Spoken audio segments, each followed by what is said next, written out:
দর্শক, অনেকের মনে কৌতূহল থাকে যে এত বড় বড় ট্যাঙ্কিগুলো বানায় কিভাবে, যেগুলা পেট্রোল ট্যাঙ্কি, পানির ট্যাঙ্কি, ডিজেল ট্যাঙ্কি গাড়িতে করে এদিকে এখান এখান থেকে অন্য জায়গায় নিয়ে যায়।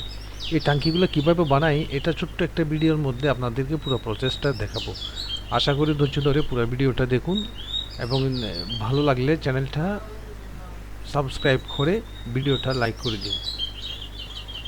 এখন পুরো তো প্রসেসটা দেখেন যে এই ট্যাঙ্কির মধ্যে যাই রাখবে, তেল রাখুক, পেট্রোল রাখুক, ডিজেল রাখুক, পানি রাখুক, যেটা রাখবে ওটার নামে এটা পরিচয় পাবে। তখন এটার নামটাই হবে ডিজেল ট্যাঙ্কি বা পানির ট্যাঙ্কি বা পেট্রোল ট্যাঙ্কি। যাই রাখুক না কেন ওইটার নামে এটা পরিচয় হয়ে যাবে। এখন রং করে এটা ফাইনাল, এই যে ফাইনাল হয়ে গেল।